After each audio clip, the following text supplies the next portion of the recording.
Okay, Hare Krishna. అందరూ బాగున్నారా? హరే కృష్ణ. అందరినీ ఇలా కలవడం చాలా సంతోషంగా ఉంది. నాకు ఇచ్చిన ఈ అవకాశానికి రాధా నీలి మాధవ్ టెంపుల్ మేనేజ్మెంట్కి, షడ్భుజ గౌరన్ ప్రభు, రామేశ్వర్ ప్రభు అండ్ బడీ మాతాజీ, అలాగే అంటే మీరందరూ బడీ మాతాజీ అందరికీ కోటి కోటి ధన్యవాదాలు.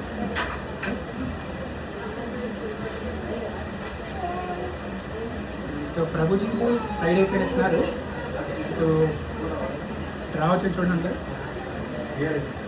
అందరూ ఇక్కడ చైర్లు వేసుకోవచ్చు, కింద కూర్చోవచ్చు. లేకపోతే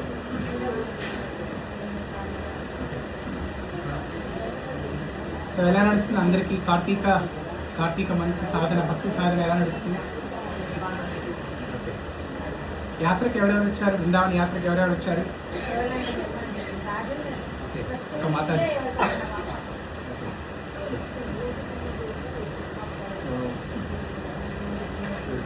సో ఏం చర్చించుకున్నా ఇవాళ?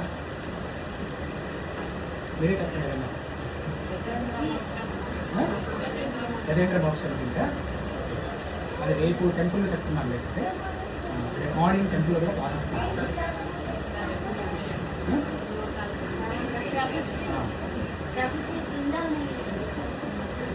బృందావనం గురించా? ఫిబ్రవరిలో వెళ్తున్నారా?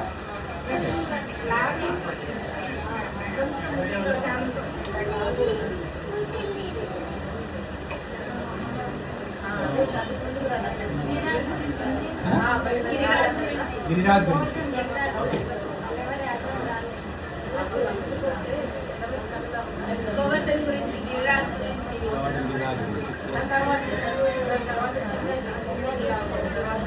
సో దానికన్నా ముందు భగవద్గీత గురించి ఒక 5-10 నిమిషాలు చర్చించుకుందాము.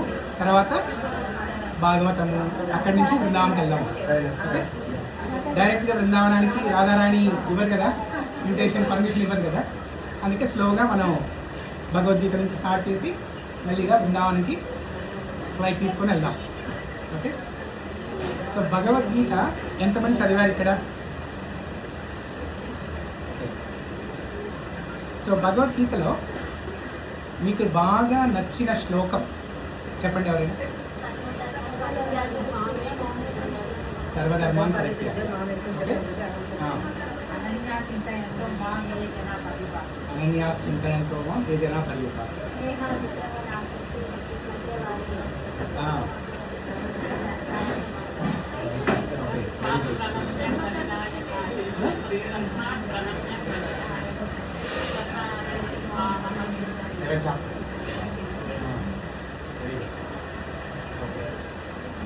ఇంకా ఇంకేమైనా చెప్తారా? జన్మ కర్మచ మే దివ్యం. Very good, very good. ఇంకా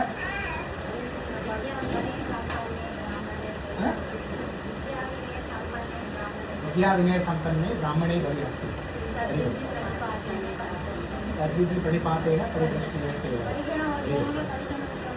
ఇంకా ఎవరన్నా పిల్లలు? సర్వస్య చాహం 15వ అధ్యాయం 15వ శ్లోకం. ఎస్, సర్వస్య చాహం ప్రతిసందేశం. ఎస్, పిల్లలు ఎవరు చెప్తారా? చదవలేదా భగవద్గీత? పిల్లలు పిల్లరా చెప్పు, నీకు భగవద్గీతలో ఏ శ్లోకం బాగా ఇష్టం?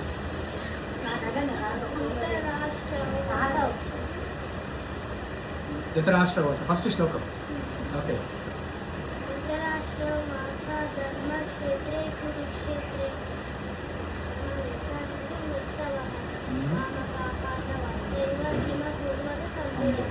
Very good. ఓకే, సో ఇలాగా ఒక్కొక్కరికి ఒక్కొక్క శ్లోకం ఇష్టం భగవద్గీతలో. దానికి కారణాలు ఏదైనా కావచ్చు. కొంతమందికి ఆ శ్లోకంలో పదాలు నచ్చవచ్చు, ఆ శ్లోకంలో ట్యూన్, ఆ మెలోడీ నచ్చవచ్చు. ఫర్ ఎగ్జాంపుల్ మాతాజీ చెప్పారు సర్వస్య చాహం, అది కొంచెం లాంగ్ శ్లోకం, ట్యూన్ కూడా కొంచెం బాగుంటుంది. అలా డిఫరెంట్ రీజన్స్. బట్ నాకు నచ్చిన ఒక శ్లోకం ఉంది భగవద్గీతలో, దాంతో స్టార్ట్ చేద్దాం. నాకు భగవద్గీతలో 9వ అధ్యాయం బాగా ఇష్టము, కానీ దానికన్నా ముందు ఒక శ్లోకం 3వ అధ్యాయంలో కర్మయోగ చాప్టర్లో 3.10 3.10లో కృష్ణుడు ఎలాగంటే ఒక తల్లి తండ్రి తన బిడ్డలకి ఎలాగైతే అన్నీ సమకూరుస్తారో అలాగా చెప్తారనమాట ఆ శ్లోకంలో. ఆ శ్లోకం ఏంటంటే సహయజ్ఞ ప్రజా సృష్ట్వా పురోవాచ ప్రజాపతిః అనేన ప్రసవిష్వధ్యం ఏష ఓస్త్విష్ట కామదుక్.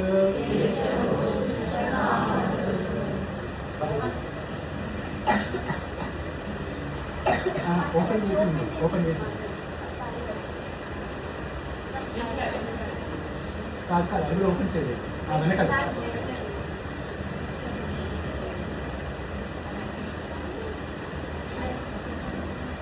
అంటే నాకు ఇంగ్లీష్లో తెలిసింది కానీ తెలుగులో చెప్పాలి కదా.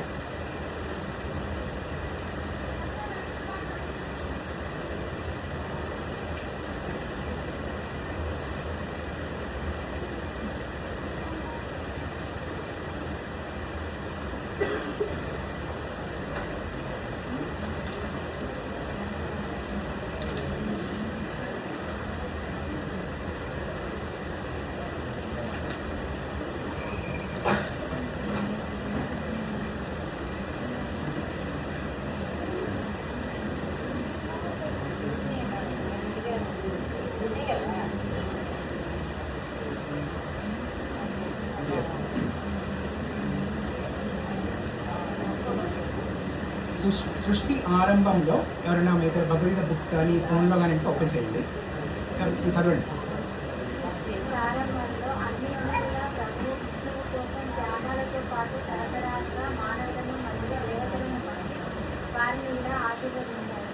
ఈ యజ్ఞం ద్వారా మీరు సంతోషంగా ఉండండి, ఎందుకంటే పనితీరు మీకు సంతోషంగా జీవించడానికి మరియు విముక్తిని సాధించడానికి కావలసినవన్నీ ప్రసాదిస్తుంది. Very good. సో చదివితే మీకు ఏమనిపిస్తుంది?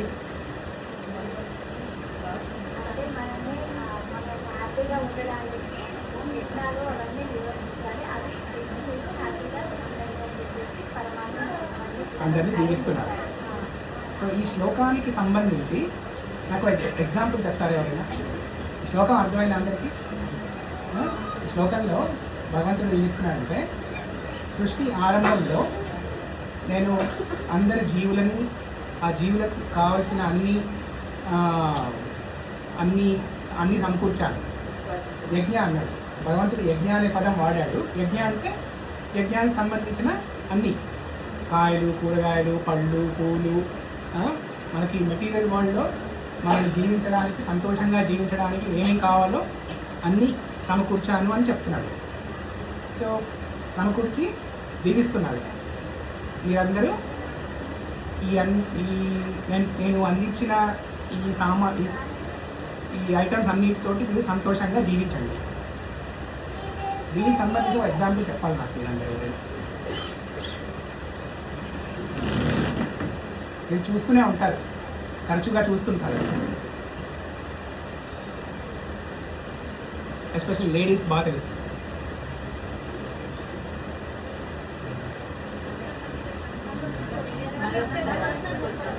ఓకే, శ్లోకంలో ఏంటంటే కృష్ణుడు సింపుల్గా సృష్టి ఆరంభంలో మనందరినీ సృష్టించి, సృష్టించినంత మాత్రం సరిపోదు కదా, మనం జీవించడానికి ఏదైనా కావాలి, మనం తినడానికి కావాలి, ఉండడానికి ఇల్లు కావాలి.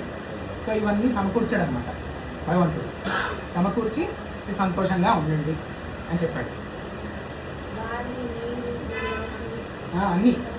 అన్నీ సమకూర్చాడు. అవును, పాడి పంటలు అన్నీ సమకూర్చారు. ఎస్,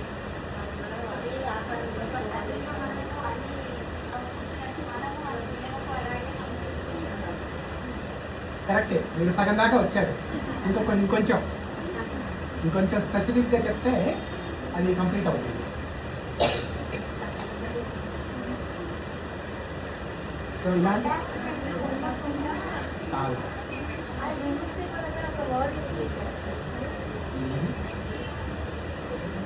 సో ఇలా తల్లిదండ్రులు పిల్లలకి అన్నీ సమకూర్చేది ఎక్కడ ఉంటుంది మనకి? ఒక స్పెషల్ అకేషన్ ఉంటుంది, ఒక స్పెషల్ అకేషన్. ఆ అకేషన్లో ఇప్పుడు భగవంతుడు ఈ శ్లోకంలో ఎలా చెప్పారో అలాగే చేస్తాం మనం. అది ఏ శ్లోకం?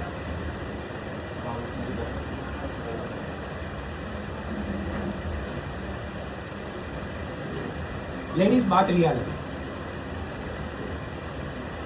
ప్రభుజీ కూడా తెలిసింది.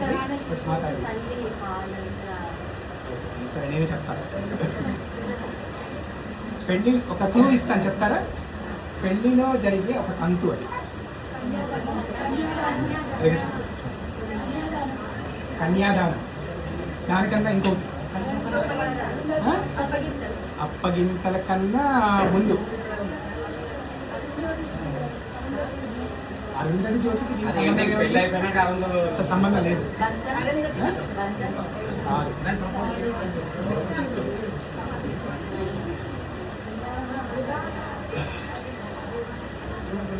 హరే కృష్ణ ప్రభు.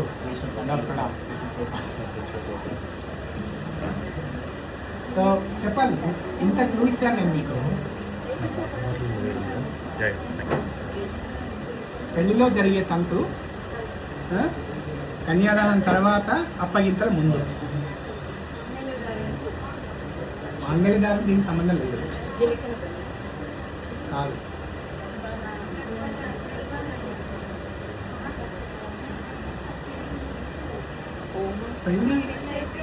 పెళ్లి చేసి లేకపోతే పెళ్లి చూసి చాలా రోజులు అయిందా మీరందరూ? చూస్తుంటారు కదా, పెళ్లికి వెళ్తారు కదా.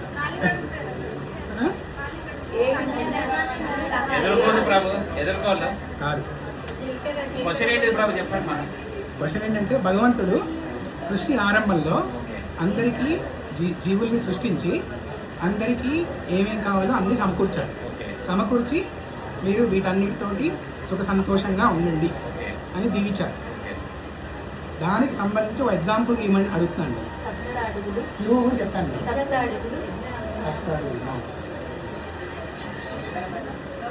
కమాన్ అందరు మాట్లాడి మీరే చేస్తారు ఎక్కువ. అది ఓకే సరే నేను చెప్తాను. సారే విన్నారా? సారే వడి బియ్యం విన్నారా?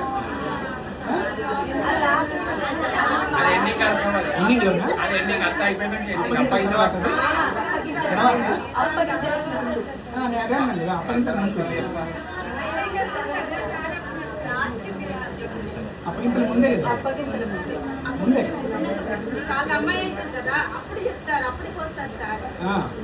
సో ఆ సారీ ఆ కంతులు ఏం చేస్తారు? ఇదే కదా, ఇదే కదా. బియ్యము, ఇంట్లో కావాల్సిన ఐటమ్స్ అన్నీ ఇచ్చి సుఖ సంతోషంగా ఉండండి. ఈ రోజుల్లో అదొక ఫార్మాలిటీ లాగా ఏదో మొక్కుబడిగా చేస్తున్నారు, కానీ యాక్చువల్గా ఆ తంతులో చేసేది ఎగ్జాక్ట్లీ కృష్ణుడు మనకి సృష్టి ఆరంభంలోనే చేశాడు. సహయజ్ఞ ప్రజా సృష్వ పురోవాచ ప్రజాపతి అనేన ప్రసవిష్పద్యం ఏషవోస్కృష్ట కామదు. ఇంత గొప్ప హృదయం ఉన్న భగవంతుడికి మనం ఏం చేస్తే రుణం తీరుతుందండి? భగవంతుడు ఎక్కడో 9వ అధ్యాయంలో లేదా 12వ అధ్యాయం భక్తి యోగా అక్కడ చెప్పలేదు. ఇది భగవద్గీత ఆరంభంలో చెప్పాడు. 3వ అధ్యాయం ఇంకా అక్కడ భక్తి అదేమి స్టార్ట్ అవ్వలేదు. అయినా కూడా అక్కడ భగవంతుడు తన హృదయాన్ని రివీల్ చేస్తున్నారు మనందరికీ. భగవంతుడు ఎంత భక్త వాత్సల్యత చూపిస్తాడు మన పట్ల అనేది ఈ శ్లోకం మీరు కరెక్ట్గా అర్థం చేసుకుంటే కనుక, నేను చెప్పిన ఉదాహరణతోటి సారే కంతుతోటి మీ హృదయం కొంచెం కదలాలి. మీరు ఇంటికి వెళ్ళి ఆలోచించండి. ఇప్పుడు మీరు ఇంటికి వెళ్ళి మళ్ళీ ఆ శ్లోకము, ట్రాన్స్లేషను, ప్రభుపాదుల వారి భాష్యము అన్నీ చదవండి ఓపికగా. ఒకసారిగా 2-3 సార్లు చదవండి. చదివి మీ హృదయంలో ఫీలింగ్స్ రావాలి కొంచెం కృష్ణుడి పట్ల. కృష్ణుడు ఇప్పుడు మన్మనాభవ మద్భక్తో మధ్యాజీ మాం నమస్కురు, ఎల్లప్పుడూ నన్నే తలుచుకోండి మీ హృదయంలో fix your mind upon me always, నన్నే పూజించండి, నాకు నమస్కరించండి అని చెప్తారు. ఇప్పుడు ఈ శ్లోకం చదివిన తర్వాత అవన్నీ చేయడం మనకి ఏమన్నా ప్రాబ్లమా? సో కాబట్టి ఈ శ్లోకం మీద మీరు కొంచెం ఫోకస్ చేయండి. 3rd chapter 10th Shloka. So Krishna is revealing his heart here. Okay, నచ్చింది అందరికీ? మరొకసారి రిపీట్ చేద్దాం ఈ శ్లోకం. శ్రీ భగవానువాచ సహ యజ్ఞ ప్రజా సృష్ట్వా పురోవాచ ప్రజాపతిః అనేన ప్రసవిష్వధ్యం ఏషవోస్త్విష్టకామధుక్. ఎవరైనా చదువుతారా? శ్లోకం డిసైడ్ చేయండి. సహ యజ్ఞ ప్రజా సృష్ట్వా పురోవాచ ప్రజాపతిః అనేన ప్రసవిష్వధ్యం ఏషవోస్త్విష్టకామధుక్. ఇంకెవరైనా? సహ యజ్ఞ ప్రజా సృష్ట్వా పురోవాచ ప్రజాపతిః అనేన ప్రసవిష్వధ్యం ఏషవోస్త్విష్టకామధుక్. ఇంకొకటి సహ యజ్ఞ ప్రజా సృష్ట్వా పురోవాచ ప్రజాపతిః అనేన ప్రసవిష్వధ్యం ఏషవోస్త్విష్టకామధుక్. సో భగవంతుడు సృష్టి ఆరంభంలో మనందరినీ సృష్టించి ఇవన్నీ సమకూర్చాడు. మనందరం ఎలాంటి వాళ్ళం? మనం ఏమైనా గొప్ప పనులు చేసామా? భగవంతుడిని కాదని వచ్చేసాం మనం. అయినా కూడా భగవంతుడు అన్నీ సమకూర్చాడు, మనం సమకూర్చి దీవిస్తున్నాడు. మీరు వీటన్నిటితో హ్యాపీగా సంతోషంగా ఉండండి. రసవిశ్వద్యం. రసవిశ్వద్యం అంటే be prosperous, be happy and prosperous, more prosperous. విశ్వద్యం. ఇంకా ఇంతటి గొప్ప హృదయం ఉన్న భగవంతుడికి మనం ఏం చేస్తే రుణం తీరుతుంది? ప్రతిరోజు గాలి పీలుస్తున్నాము, దానికని బిల్లడుతున్నాడు భగవంతుడు. నీళ్ళు తాగుతున్నాము, బిల్లడుతున్నాడా? కాయగూరలు, పువ్వులు, పళ్ళు అన్నీ మనం తీసుకుంటున్నాము, దానికేమైనా అడుగుతున్నాడా? ఏమీ లేదు. సో మనం చేయాల్సింది ఒకటి. ఆ రుణం తీర్చుకోవాలంటే ఏం చేయాలి? భక్తి. Very good. సో ఏంటి భక్తి అంటే? ఏంటి? నేను చాలాసార్లు వింటాం కదా ఇప్పుడేమో భక్తి భక్తి అని చాలాసార్లు నాకు వింటాం. ఏంటి భక్తి డెఫినేషన్ ఏంటి?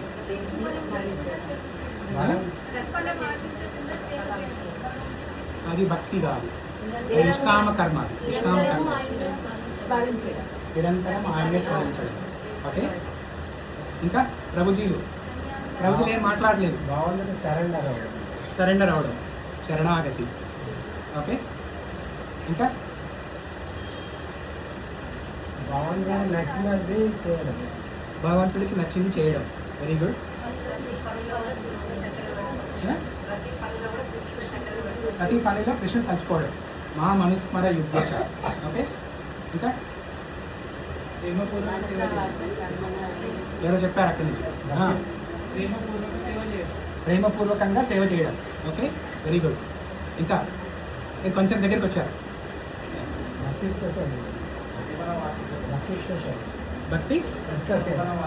భక్తియుక్త సేవ. నేను అడిగేది అది. భక్తి అంటే ఏంటి?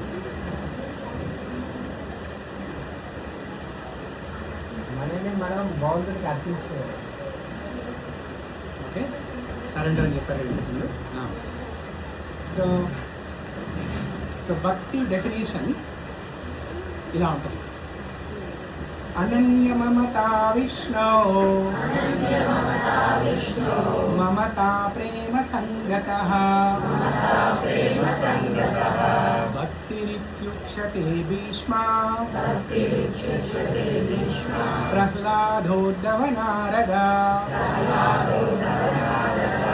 ఇప్పుడు 10 మంది అడిగితే 10 రకాల సమాధానాలు వచ్చాయి భక్తి గురించి. కానీ మనకు ఒక ప్రమాణం ఉండాలి కదా. ఆ ప్రమాణము అంటే భక్తి డెఫినేషన్ అనేది ఈ 4 మహాజన్స్ భీష్మ, ప్రహ్లాద, ఉద్ధవ, నారద వీళ్ళు చెప్పారు. ఏంటది? అనన్య మమత విష్ణు, మమత ప్రేమ సంగత. అనన్య మమత అంటే, అనన్య అంటే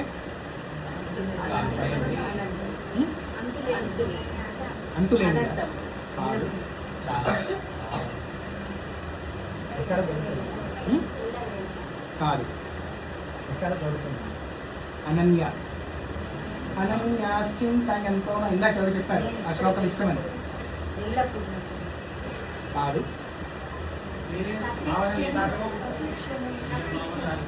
కాదు. వేరేది కాకుండా. Very good. అనన్య అంటే వేరేది కాకుండా. Okay, exclusive. ఎక్స్క్లూజివ్, ప్రత్యేకంగా ఇదొకటే అనన్య.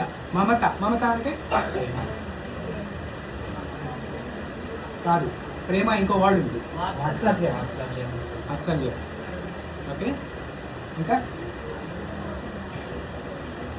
మమత్వం. మమత్వం అంటే మమ అంటే మమ అంటే కలిసిపోవడం. no, మమ అంటే ఇప్పుడు మీ ఇంటికి పూజారి పిలుస్తారు పూజ చేయమని. పూజారి ఒక 100 సార్లు మమ మమ మా అనుకోమంటాడు. ఏంటి మమ అంటే? మనస్ఫూర్తిగా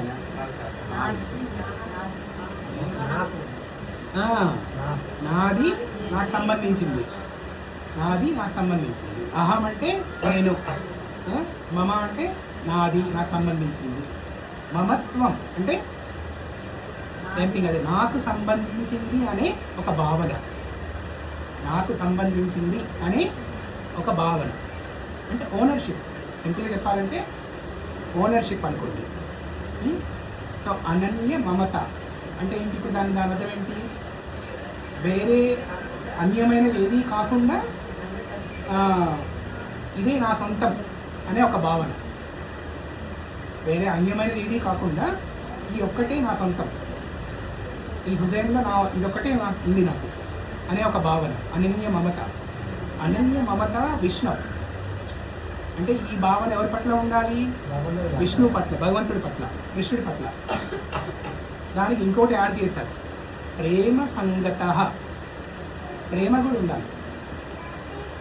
ఇప్పుడు కంసుడు కూడా ఇలాంటి భావనే ఉంది, కొంచెం అనన్య మమత ఉంది. అంటే కోపంతో కృష్ణుని చంపాలని ఎల్లప్పుడూ దాని గురించి ఆలోచిస్తున్నాడు, ఇంకా వేరే ఆలోచన లేదు. అనన్యత్వం అక్కడ కూడా ఉంది. మమత అంటే వీడు నావాడు అన్న టైప్లో ఒక భావన ఉంది. సో అనన్య మమత కంసుడు కూడా ఉంది, కానీ అది కాదు. ప్రేమ సంగత. అనన్య మమత విష్ణు, మమత ప్రేమ సంగత. అంటే ఇంగ్లీష్లో చెప్పాలంటే exclusive ownership with love. Exclusive ownership with love. So ఇది ఎవరికి ఉంటుంది? ఒక ఉదాహరణ చెప్తారా ఎవరైనా? మన ఈ ప్రపంచంలో, భౌతిక ప్రపంచంలో ఏదైనా ఉదాహరణ చెప్తారా?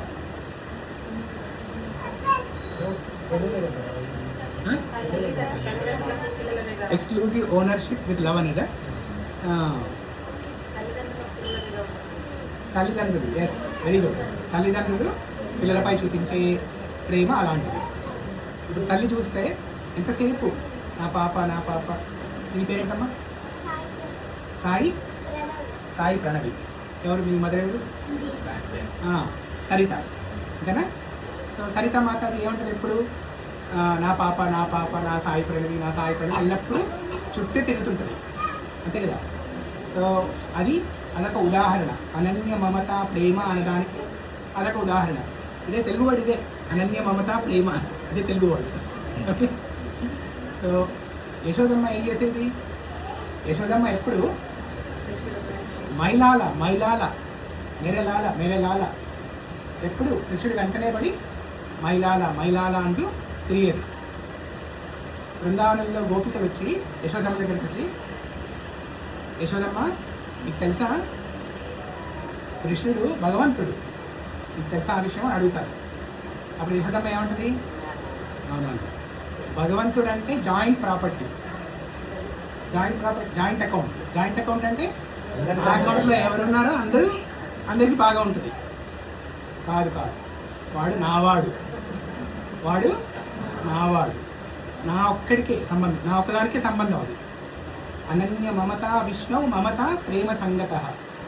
ఇది భక్తి. This is the definition of భక్తి. భక్తి అంటే రకరకాలు ఉదాహరణలు, రకరకాల డెఫినేషన్స్, రకరకాల అండర్స్టాండింగ్స్ ఉన్నాయి. కానీ భక్తి అనేది ఇది. మనం కృష్ణుడికి పూజ చేసినప్పుడు శ్రవణం, కీర్తనం, స్మరణం ఏం చేస్తున్నా కూడా ఈ భావనతో చేయాలి. అనన్య మమత విష్ణు మమత ప్రేమ సంగత. సో కృష్ణుడి పట్ల ఆ ఫీలింగ్స్ రావాలి మనకి. వీడు నావాడు అన్న ఫీలింగ్స్ రావాలి. అది మీకు వాత్సల్య భావం కానీ, లేకపోతే సఖ్యభావం కానీ, దాస్యభావం కానీ. దాస్యభావంలో ఇప్పుడు హనుమంతుడు ఏమనుకునేవాడు? రామచంద్రుడికి నేను సేవ చేయకపోతే ఎవరు చేయరు, చేసేవాళ్ళు ఎవరు లేరు అనుకున్నాడు. నిజంగా లేరా? ఉన్నారు, చాలామంది ఉన్నారు. తమ్ముళ్ళే ఉన్నారు చేయడానికి. చాలామంది సేవ తమ్ముళ్ళు కూడా అవసరం లేదు. భగవంతుడు ఇచ్ఛాశక్తితోటి ఏదైనా చేయగలడు. కానీ హనుమంతుడు ఏమనుకున్నాడు? నేను చేయకపోతే నా స్వామికి ఈ పని జరగదు అన్న భావన. మరి భగవంతుడు కూడా అలాగే రెసిప్రొకేట్ చేయాలి కదా. భగవంతుడు కూడా భక్తులు ఎలా అయితే భావిస్తారో అలాగా ప్రతిస్పందించాలి. ఏ యథా మాం ప్రపద్యంతే తాంస్తతైవ భజామ్యహం మమ వర్తమానువర్తంతే మనుష్య పార్థ సర్వశః. నా భక్తులు ఎలాగైతే నా పట్ల భక్తి చూపిస్తారో దానికి అనుగుణంగా నేను స్పందిస్తాను, రెసిప్రొకేట్ చేస్తాను. ఓకే, మనం 2 అడుగులు వేస్తే కృష్ణుడి వైపు, కృష్ణుడు మన వైపు 200 అడుగులు వేస్తాడు. మనం 4 అడుగులు వేస్తే కృష్ణుడు మన వైపు 400 అడుగులు వేస్తాడు. అట్లా. సో ఇప్పుడు మనం అనన్య మమత ప్రేమ చూపిస్తే మరి కృష్ణుడు అలాగే చూపించాలి కదా. కృష్ణుడు ఏమనుకోవాలి? ఇప్పుడు నాకు అచ్యుత కుమార్ తప్ప ఎవరు లేరు నా హృదయంలో అన్న భావన ఉంటుంది కృష్ణుడికి. నా హృదయంలో అచ్యుత కుమార్ తప్ప అసలు వేరే ఎవరు లేరు అన్న భావన ఉంటుంది కృష్ణుడికి. ప్రతి ఒక్కళ్ళ పట్ల అదే భావన ఉంటుంది కృష్ణుడికి. మళ్ళీ ఇప్పుడు ఎంతమంది ఉన్నారు? కొన్ని కోటాను కోట్ల ప్రజలు ఉన్నారు. చెట్లు, పుట్టలు, జంతువులు, క్రిమికీటకాలు, అందరు జీవులే. కోటాను కోట్ల జీవాత్మలు ఉన్నారు. కానీ ప్రతి ఒక్కళ్ళని కృష్ణుడు అలాగే అనుకుంటాడు. అనన్య మమతా ప్రేమ అంటే వీడు తప్ప మన హృదయంలో ఎవడు లేరు అనుకుంటాడు కృష్ణుడు. ఎప్పుడు మనం అలా అనుకుంటే, మనకు ఆ భావన ఉంటే కృష్ణుడు ఆ భావనతో ప్రతిస్పందిస్తాడు మనకి. సో ఏమంటాడు కృష్ణుడు? శ్రీమద్ భాగవతంలో ఉద్ధవ గీత ఒకటి, దాని ముందు 9వ స్కందంలో అంబరీష్ మహారాజు ఎప్పుడైతే దుర్వాసముని వచ్చి ప్రాబ్లంలో ఉంచుతాడో, దుర్వాసముని కోపం వచ్చి ఒక రాక్షసుని సృష్టిస్తాడు కదా. సృష్టించినప్పుడు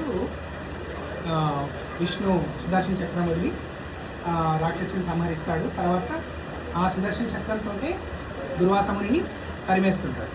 అప్పుడు దుర్వాసముని అందరి దగ్గరికి వెళ్తాడు సహాయం కోసం. బ్రహ్మ, శివ, ఇంద్ర, వరుణ, వాయు అందరి దగ్గరికి వెళ్తాడు.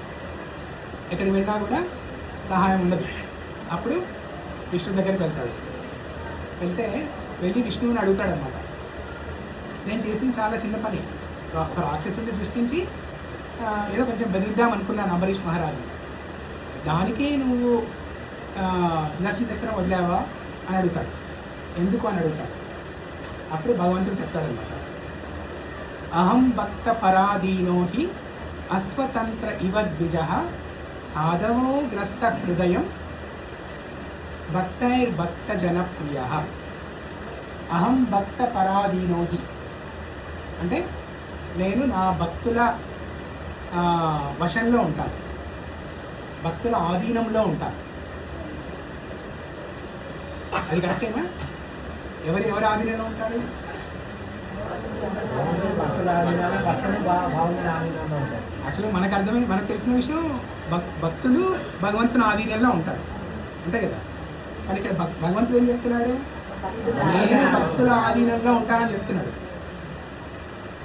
ఇప్పుడు ఈ భూలోకంలో, ఈ భౌతిక ప్రపంచంలో ఎంత గొప్ప జీవుడైనా కానీ భగవంతుడు ఆధీనంలోనే ఉండాలి. విశ్వశాస్త్రాల్లో ఏం చెప్తారు? ధ్యౌస చంద్రార్క నక్షత్ర కం దిశో భూర్మహోదరీ వాసుదేవస్య వీర్యేణ విద్రుతాని మహాత్మనః ససురాసుర గంధర్వం సయక్షోరగరాక్షసం జగత్వశే వర్తతే తం కృష్ణస్య సచరాచరం ఇంద్రియాణి మనోబుద్ధి సత్వం తేజో బలం ధృతి. సో విష్ణుదేవి ఏం చెప్తారు అక్కడ ఆ శ్లోకంలో? ధ్యౌస చంద్రార్క నక్షత్ర, స్టార్, మూన్, సన్, అన్ని ప్లానెట్స్ అన్నీ, తర్వాత సుర, అసుర, యక్ష, గంధర్వ, కిన్నర, అప్సరాస్, Indra, Varuna, Vayu, Agni, Brahma, Shiva, and all the జీవాత్మాస్ అండ్ ఇంద్రియాణి, మనో, బుద్ధి, ఇవన్నీ ఎక్కడున్నాయని చెప్తున్నాడు విష్ణుదేవుడు? జగత్వశే వర్తతేదం కృష్ణస్య సచరాచరం. కృష్ణస్య వశ, జగత్వశే, వశ అంటే కంట్రోల్, ఆధీనంలో ఉండడం. కృష్ణస్య, హూస్ కంట్రోల్? కృష్ణస్య, ఆఫ్ కృష్ణ. కృష్ణుడి ఆధీనంలో ఉన్నాయని విష్ణుదేవుడు చెప్తున్నాడు. మనకు కూడా తెలిసిన విషయం. కానీ ఇక్కడ కృష్ణుడు ఏం చెప్తున్నాడు? నేను భక్తుల ఆధీనంలో ఉంటానని చెప్తున్నాడు. ఎందుకు చెప్తాడు అలాగా? ఈ అనన్య మమత ప్రేమ, ఆ భావనతోటి కృష్ణుడు మనం ఏం చెప్తా చేస్తాడు. ఎప్పుడైతే మనకు ఆ భావన ఉందో, అనన్య మమత ప్రేమ ఆ భావన ఉందో, అప్పుడు కృష్ణుడు మన ఆధీనంలో ఉంటాడు. ఎగ్జాంపుల్ ఏంటి?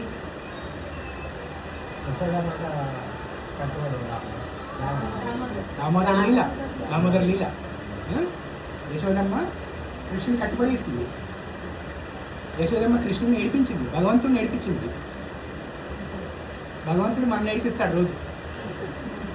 కరెక్టేనా? అది కాదు కదా. ఎవరు ఏడిపిస్తారు మనని?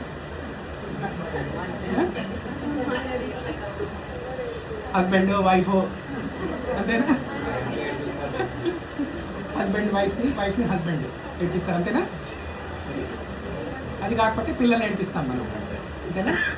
కానీ ఇక్కడ భగవంతుణ్ణి ఒక భక్తురాలు, యశోదమ్మ తల్లే కానీ భక్తురాలు, ఒక భక్తురాలు ఏడిపించింది.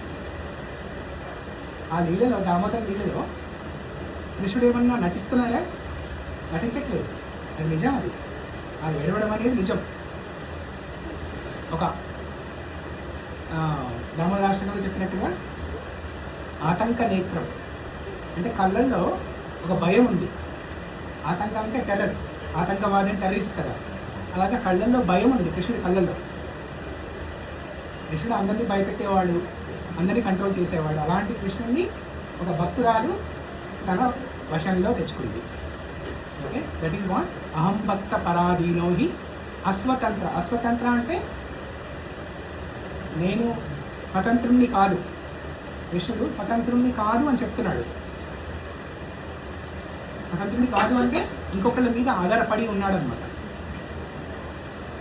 ఇంకొకళ్ళ మీద ఆధారపడి ఉండడం అంటే కృష్ణుడి జీవనం, కృష్ణుడి life and soul is dependent on devotees.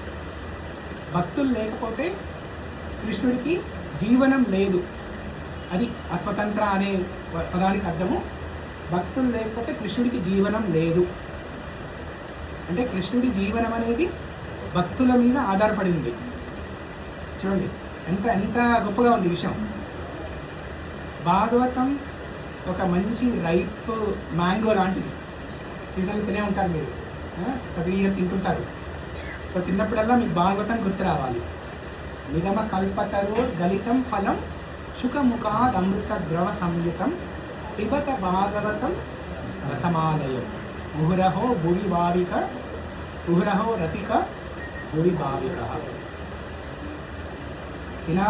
తింటున్నా కొద్దీ తినాలనిపిస్తుంది, రుచి చూస్తున్నా కొద్దీ చూడాలనిపిస్తుంది. అలాంటిది భాగవతం. సో భాగవతం ఇంతకుముందు అడిగాను కదా, భగవద్గీత ఎంతమంది చదివారని చాలామంది చేతులు ఎత్తారు, సంతోషం. భాగవతం ఎంతమంది చదివారు? మొత్తం అవసరం లేదు, ఆ ప్రశ్న నన్ను అడిగితే నేను కూడా చేయొచ్చు. సో అట్లీస్ట్ కొద్దిగా కొన్ని సెక్షన్స్, కొన్ని చాప్టర్స్, కొన్ని స్కందాలు. Very good. సో ఎలా ఏం చదివారు మీరు, ఎలా చదివారు?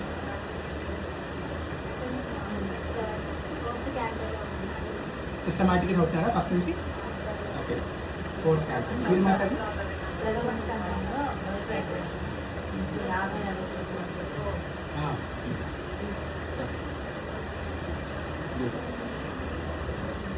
సో భాగవతం ఎంత గొప్పదంటే,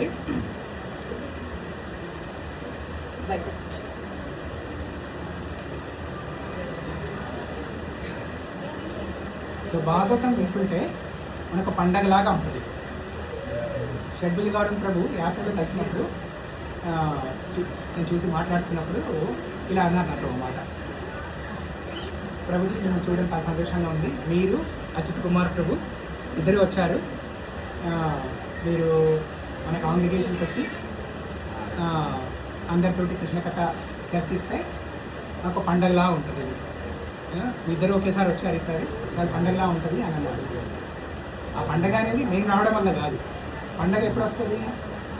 కృష్ణ కథ విన్నప్పుడు పండగ, భాగవతం విన్నప్పుడు పండగ. భాగవతంలో ఒక శ్లోకం ఉంటుంది, భాగవతాన్ని కీర్తిస్తూ ఒక శ్లోకం ఏంటంటే, తదేవ రమ్యం రుచిరం నవం నవం తదేవ శాశ్వత్ మనసా మహోత్సవం తదేవ శోకార్ణవశోషణం నృణాం యదుత్తమ శ్లోకా యశోనుగీయతే.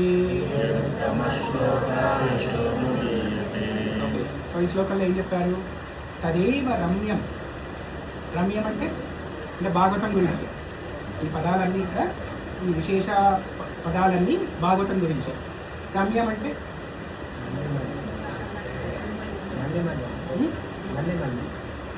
మళ్ళీ ఓకే, రమ్యం రమ్య రామ మృదుత మృలత మృతమాల స్తోత్ర మృతుల స్తోత్ర. సో రమ్యం అంటే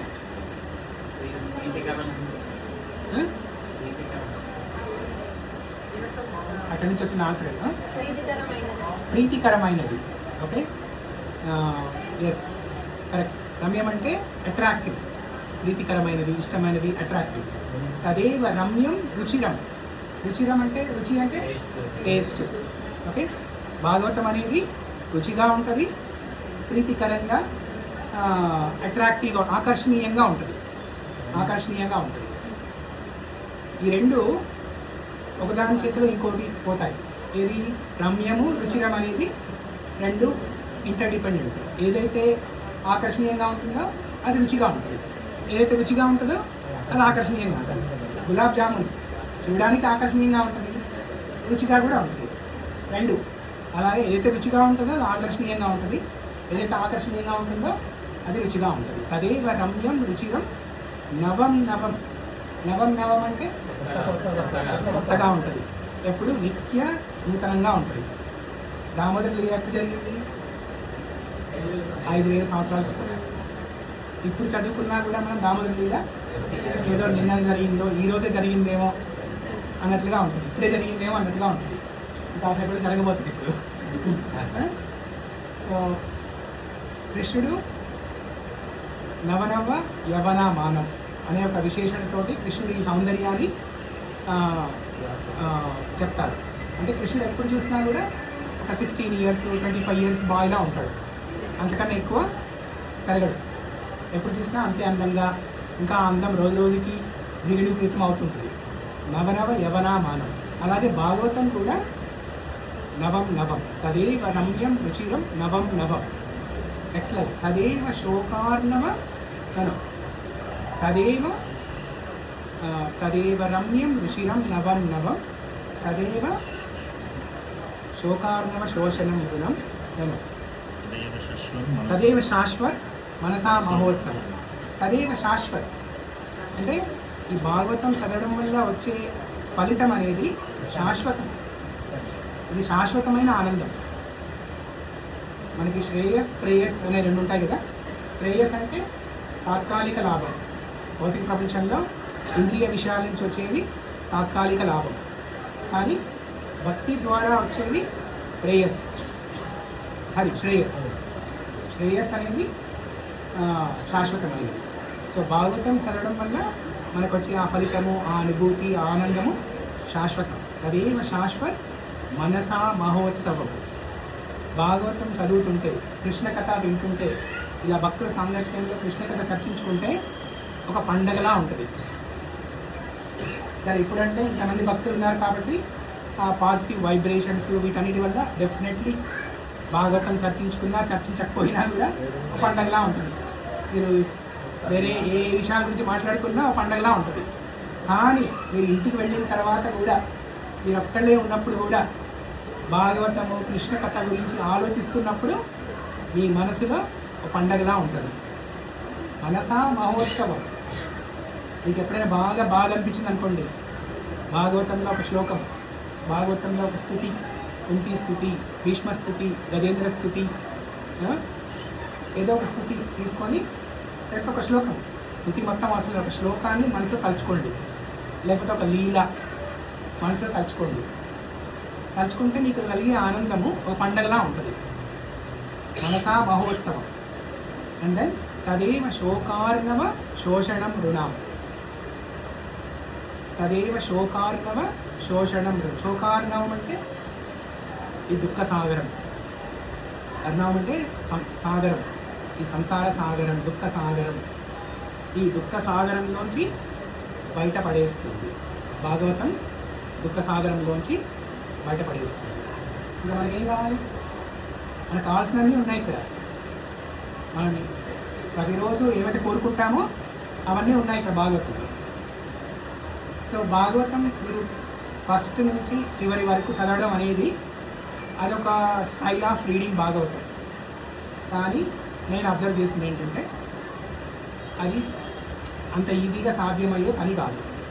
ఓకే, దానికి సింపుల్ మార్గం చెప్తాను నేను.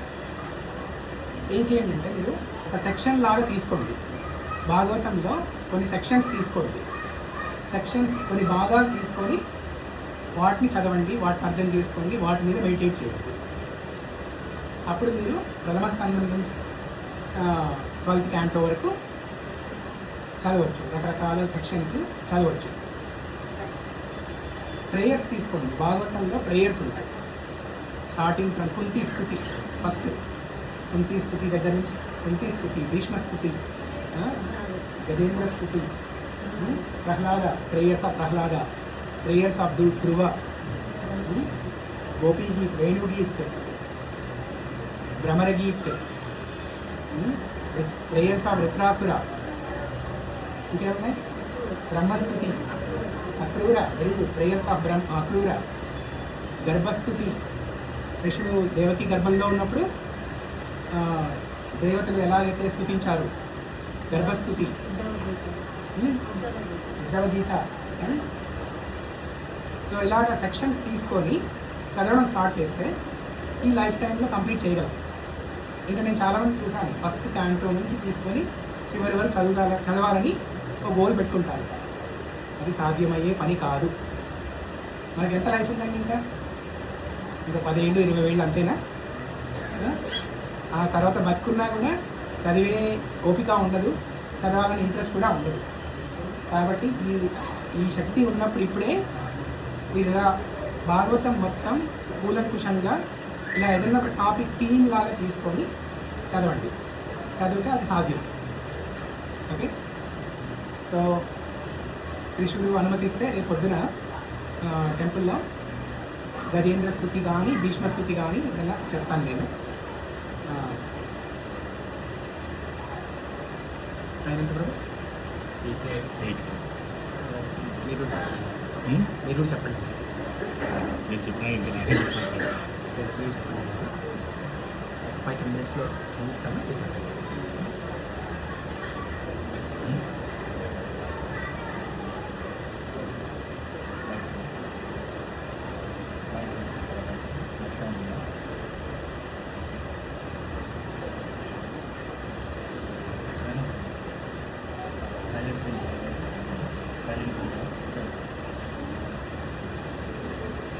ఓకే, సో ఫైనల్గా ఒక విషయం చర్చించుకొని తర్వాత అచ్యుత కుమార్ ప్రభు చెప్తారు.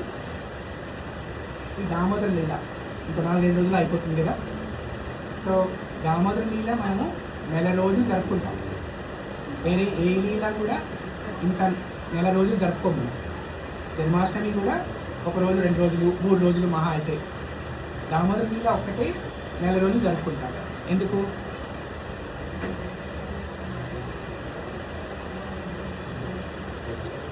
ఎందుకు?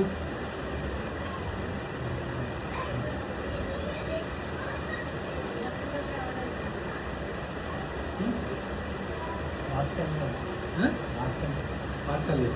ఓకే,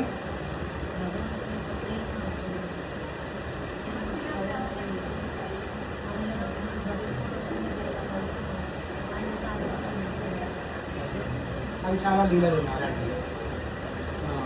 భగవంతుడి పట్ల భక్తులు చూపించే ప్రేమ అవన్నీ వేరే లీలలో కూడా ఉన్నాయి.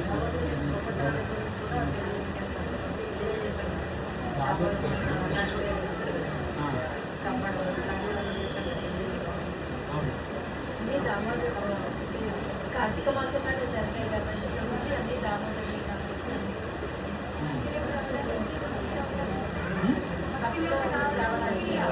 ఇదొక మంచి అవకాశం. ఓకే, కార్తీక మాసంలోనే ఒకరోజు చాలు కదా, జన్మాష్టమి లాగా ఒకరోజు చాలు కదా. 100 రోజులు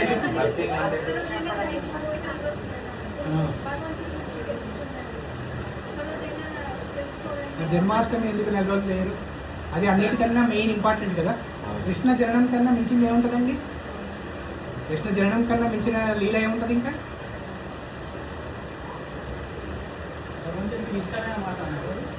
భగవంతుడు అది ఎందుకు? ఎందుకు రాధారాణికి? అది ఇంకో ప్రశ్న. భగవంతుడికి మీరు ఆన్సర్ చెప్పండి, లేకపోతే ఇంకా క్వశ్చన్లు వస్తాయి. సంవత్సరం మొత్తం చేయకపోయినా ఈ కార్తీక మాసంలో ఫోన్ రీఛార్జ్ చేసుకున్నట్టు మనమంతా డివోషనల్ గురించి చేసుకోవాలి. ఒకరోజు చేసుకోవచ్చు కదా. చేయలేము. భక్తితో పరిస్థితి అంటే భక్తి సేవ యశోదమాత తన వాతావరణం కూడా చలి కాకుండా ఎండ కాకుండా వర్షాకాలం కాకుండా ఆ వాతావరణం అనుకూలంగా ఉంటుంది. ఇవన్నీ తప్పు. నేను ఈ క్వశ్చన్ ఎందుకు అడిగానంటే ఇది నేను లాస్ట్ టైం చెప్పాను. లాస్ట్ ఇయర్ వచ్చినప్పుడు సేమ్ దామోదర మంత్లో చెప్పాను కదా, అది గుర్తుందా లేదా అని టెస్ట్ చేయడానికి చెప్పాను. నేను అడిగాను ఈ క్వశ్చన్. ఇంత ఇంపార్టెంట్ విషయం మర్చిపోలేదా? మీ పిల్లల పేర్లు మర్చిపోండి, పర్లేదు. మీ హస్బెండ్ వైఫ్ల పేర్లు మర్చిపోండి, పర్లేదు. తినడం మర్చిపోండి, పర్లేదు. కృష్ణుడి గురించి విషయాలు మర్చిపోవద్దు ఇలాంటివి. సో మనం ఇందాక చర్చించుకున్నట్టు దానికి కారణం ఏంటంటే, నెల రోజులు ఎందుకు జరుపుకుంటామంటే ఈ పండుగ, మనం ఇందాక చెప్పుకున్నట్టుగా వేరే అన్ని లీలల్లో కృష్ణుడు తన విభూతిని కానీ, అంటే తన ఆప్యులెన్స్ కానీ, తన ఐశ్వర్యం కానీ, తన గ్రేట్నెస్, తన పవర్ని కానీ చూపించాడు. లేకపోతే కొన్ని లీలల్లో మాధుర్యం చూపించారు. బట్ ఈ లీలలో ఏంటంటే, దామోదర లీలలో భగవంతుణ్ణి కట్టిపడేసింది, యశోదమ్మ కట్టిపడేసింది. ఇది ఇంతకుముందు హిస్టరీలో ఎప్పుడు జరగలేదు, ఇంకా జరగదు కూడా, ముందు ఎప్పుడు జరగదు కూడా.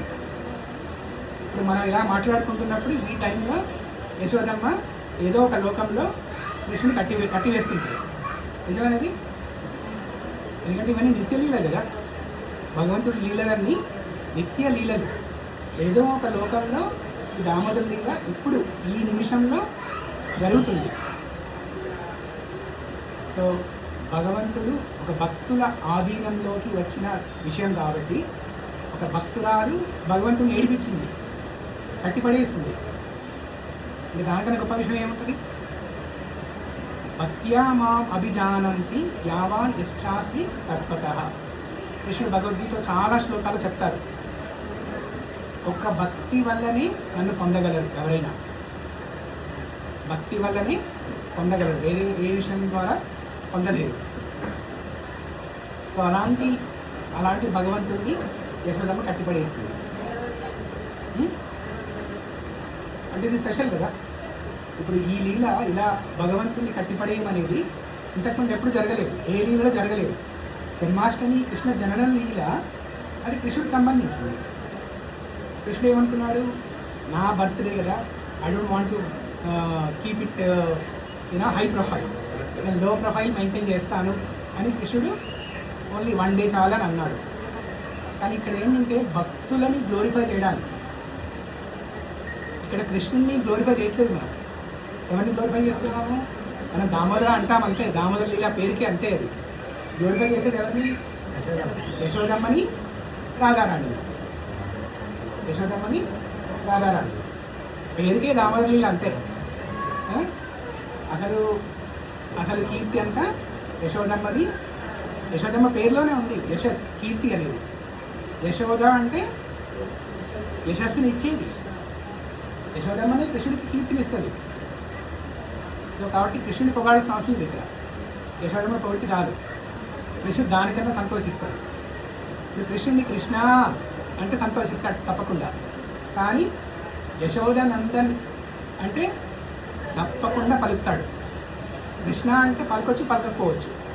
యశోదానందన అంటే ఎవరో నా తల్లి పేరు స్మరించుకుంటున్నారు అని కృష్ణుడు ఏం చేస్తున్నా కూడా వస్తాడు. ఉదాహరణ ఏంటి? రుక్మిణీదేవి లెటర్ రాసినప్పుడు లెటర్ రాసి బ్రాహ్మణుడితో పంపిస్తుంది. అప్పుడు కృష్ణుడు ఏం చేస్తున్నాడు? జరాసంధ ముచకుందతోటి ఫైటింగ్ చేస్తున్నాడు. జరాసంధ అప్పటికే 17 సార్లు కృష్ణుని చంపడానికి ప్రయత్నిస్తాడు. ఇది 18వ సారి. ఈ 18వ సారి కృష్ణుడు వెంటబడుతున్నప్పుడు కృష్ణ బలరాములు ఏం చేస్తారు? అప్పటికే కృష్ణుడు తెలిసిపోతుంది ఏమని, రుక్మిణీదేవి ఒక డిఫికల్ట్ సిచ్యువేషన్లో ఉండి బ్రాహ్మణుడితో సందేశం పంపించింది నాకు, నేను వెంటనే వెళ్ళాలి అని. అదంతా ఆపేసి కొండ నుంచి దూకుతారు. కృష్ణుడు బలరాముడు కొండ నుంచి దూకి పారిపోతారు. అందుకే కృష్ణుడికి ఏం పేరు వచ్చింది? రణచోడు. ఆ యుద్ధరంగాన్ని వదిలేసి చోడుకే దయ, అందుకే రణచోడు. ఎందుకు వదిలేశాడు? భక్తురాలి కోసం. సో అలాగే ఈ దామోదర లీలలో భక్తుల్ని కీర్తిస్తున్నాము. ఓకే, ఇది అర్థమైందండి. నెక్స్ట్ మీరు అడిగారు కదా, ఇది రాధారాణికి ప్రత్యేకమైన మంత్రం.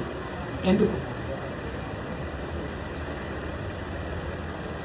దామోదర మంతు రాధారాణికి ప్రత్యేకమైన మాసం. ఎందుకు?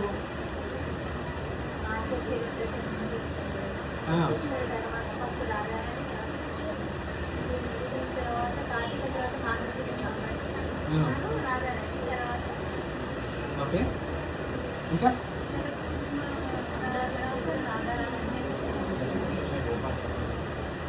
అందరికంటే రాధారాణి ఇష్టం కృష్ణుడికి. బట్ రాధారాణికి ఈ నెల అంటే ఎందుకు ఇష్టం?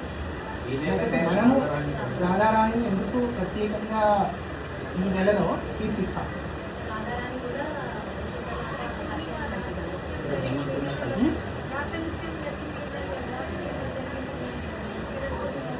ఓకే ఓకే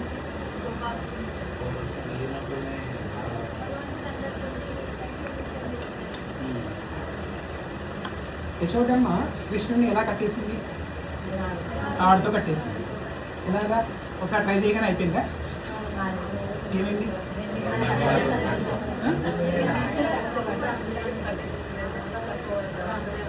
అందరి గోపికల ఇంటికి వెళ్ళి తాడు తీసుకొచ్చింది. అయినా కానీ చాలేదు. అప్పుడు ఫైనల్గా ఎలా అయింది? రాధారాణి తన హెయిర్ 2 పూసలో రిబ్బనో ఏదో ఇచ్చింది. దాంతో యశోదమ్మ కట్టివేయగలిగింది. అంటే రాధారాణి వల్లే అది సాధ్యమైంది. ఈ దామోదర లీల రాధారాణి వల్లే సాధ్యమైంది. రాధారాణి ఆ తాడో లేకపోతే తన హెయిర్ పూసనో రిబ్బనో ఏదో ఇవ్వకపోతే యశోదమ్మ కట్టివేయగలిగేది కాదు. అంటే అక్కడ 2 కారణాలు ఆచార్యులు ఏం చెప్తారంటే, యశోదమ్మ ఆ ప్రయాస చూసి కృష్ణుడే ఇంకా దయదలిచి యశోదమ్మని తనని కట్టిపడేయడానికి సహకరిస్తాడు. అదొక రీజన్. ఇంకో ఆచార్యం ఏం చెప్తారంటే, రాధారాణి చిన్న పూస ఇచ్చింది, తన హెయిర్ నుంచో లేకపోతే చిన్న తాడో ఏదో ఇచ్చింది. దాంతో కట్టివేయలేదు యశోదమ్మ. అంటే రాధారాణి ద్వారానే మనము కృష్ణుని చేరుకోగలం. కాబట్టి ఈ మాసంలో మనం యశోదమ్మని ఎలా కీర్తిస్తామో రాధారాణి కూడా అంత ప్రత్యేకం. అందుకే ఈ మాసానికి ఒక్కొక్క మాసానికి ఒక డిసైడింగ్ డేట్. తెలుగులో ఏమంటారు? అధిష్టాన దేవత. అధిష్టాన దేవత. సో ఈ మాసానికి అధిష్టాన దేవత రాధారాణి. మార్గశీర్ష మాసానికి కృష్ణుడు. అలాగే. Okay. So any questions, comments, reflections?